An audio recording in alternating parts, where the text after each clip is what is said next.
Greetings, citizens, and thanks for tuning in to Nindie Nation.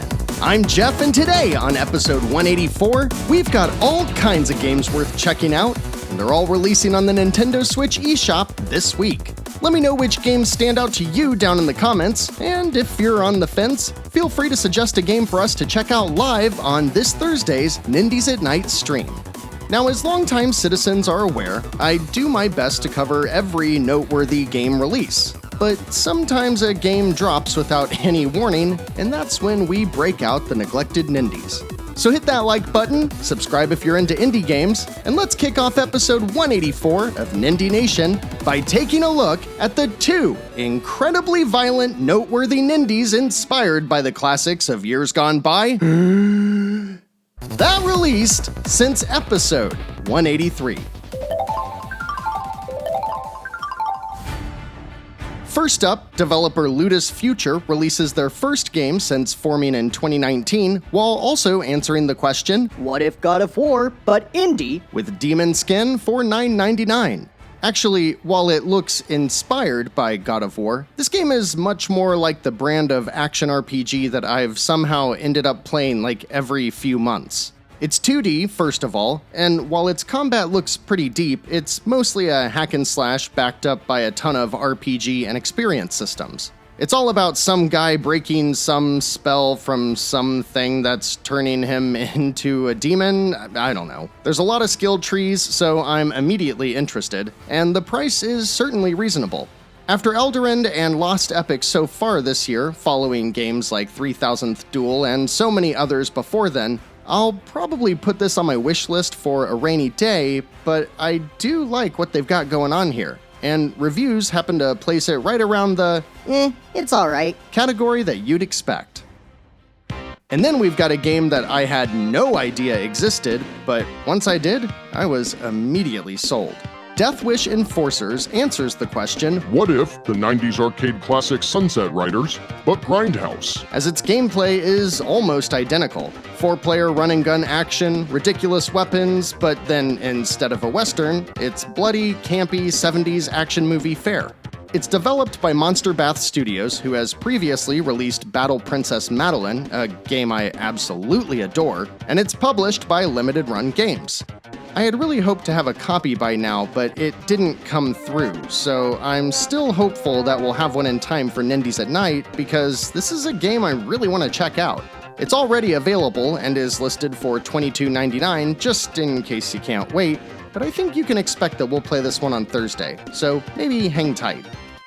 And now that we've looked back on the games that released without any warning, I still don't understand how that happens. Let's take a look at the week ahead.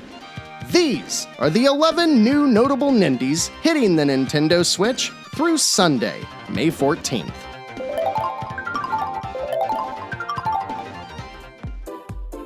The only game of note dropping on Monday the 8th is Poosh XL, and you can see more of it this Thursday on Nindies at Night.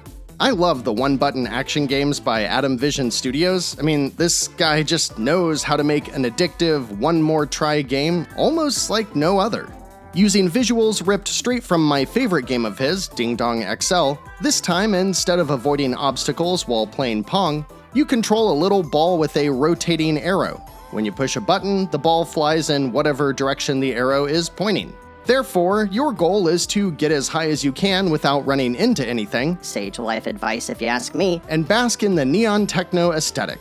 We'll probably see it go on sale fairly often for $2 or so, but even at the $5 asking price, I'm sure this will prove to be a great time that you'll replay over and over and over again. We still play Ding Dong XL all the time in my house, and it was one of the first Let's Play videos I ever made. Go check it out. Now on to the big Thursday drop. Last week I had said, there are only 2 developers who have nailed the modern FMV game. And while that's mostly correct, I should have given more props to Diavecchi Studios, because they do a great job as well with games like The Shape-Shifting Detective and Dark Knights with Poe and Monroe. They just usually have a lot more gameplay with mini-games and puzzles, and there's nothing wrong with that. This week they release Murderous Muses, which does all the things I just mentioned, while you try to solve a murder during a 3-night stay in a haunted art gallery. For $12.59 and loaded with branching paths and plenty of replayability, It should be a great fit if you just happen to be looking for a spooky mystery to solve. I'm not sure how much this next one counts, as it's from CyberConnect 2, a large but still independent studio based in Japan. They're mostly known for the dot-hack RPGs, as well as the studio who was originally working on Final Fantasy VII's remake. Before they got fired. Either way, they finally released the follow-up to their beloved Advance Wars-like strategy RPG with Fuga, Melodies of Steel 2 for $39.99. Featuring a cast of furry characters with hearts of gold, you make tough decisions in a war-torn land and will really get to know the cast as you battle your way to saving the world from a war machine that has gone haywire. You probably shouldn't play this game unless you've already played the first, but if you like this type of game, definitely keep this series in mind the next time you're wishing Nintendo would develop a sequel in the Advance Wars franchise. And then, citizens, we've got an absolute mess on our hands, thanks to the teams at Horsefly Games, Hilla Group, Bonus Stage Publishing, and whatever this is. See that? What is that? I don't know who that is. Local News with Cliff Rockside is a $10 comedy game where you play as the cameraman for the absolute goober of an on-air anchor. All kinds of stuff happens with cults and evil vegetables, and if you catch it all properly on camera, Cliff will then earn more subscribers, which is somehow good for you. It looks completely ridiculous, and I can't say how long the game is, nor have I ever heard of anyone involved with it, but this game knows exactly what it is, and I look forward to seeing how it reviews. NG Dev takes the bullet hell shooter genre to the extreme with Gunvane, and if I didn't suck so much at these games, I'd probably be all over this one. They say, Gunvane is a dynamic, aggression-based bullet hell shoot-'em-up where you use lock-on lasers, charged weapons, bombs, and hypers to overwhelm the enemies before they overwhelm you. It's loaded with inspiration from the genre greats of the 90s, hell, its price is even $19.95, and it includes 3 different ships with their own playstyle, and a roguelike mode that almost sounds like a shmup RPG. It's cool, right? I rarely, if ever, play bullet hells, again because I'm terrible at them, but the next time I get the itch, Gunvane's probably gonna be the first one I turn to. What can I say? Heroes just seems much more up my alley because it doesn't look nearly as difficult. The first release by mobile developer Technologils, Heroes is a side-scrolling shooter with a really fun premise. In the year 2197, humanity is battling a mysterious disease, and you are shrinking down into a tiny ship to go inside the body of Patient Zero and, I guess shoot the virus with lasers? There's a lot of holes in the plot here, but I don't really think it matters. It's published by Qbyte Interactive and releases for only $5, so for that price, I might check it out just to see how that plot plays out.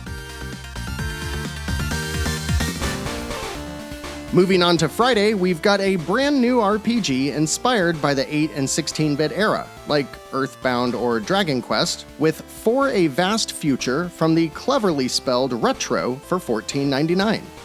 After a war devastated your country, you and your town just want to rebuild, but you learn the governments are planning counterattacks as well as a war that will just never end. Can you imagine? A world where the people who are supposed to keep us safe just keep starting pointless wars with each other? Man, that'd be rough. Anyways, you and your buddies set out to uncover said government conspiracy and put a stop to the war. As you can see, this is retro RPG goodness without the pomp and circumstance. It does have item crafting, but beyond that, it's just the simpler RPG fare that made so many of us fall in love with the genre. And you know what? We don't get enough of that anymore. So it's a good thing that, oddly enough, Mike Yamato and Incubate Games, There's some more clever spelling for you, also felt inspired by the pixelated days of yore, but they went all in as 2021 Moonescape isn't just inspired by Game Boy Adventure games, it's actually available to purchase and play on the Game Boy. And for a measly $4.99, you can play it on your Switch too. Again, coincidence, I guess, as this game follows an astronaut who escaped a war-torn planet And now that you've tracked down the evil bad guy's plans, you need to return home in one last-ditch effort to save your people.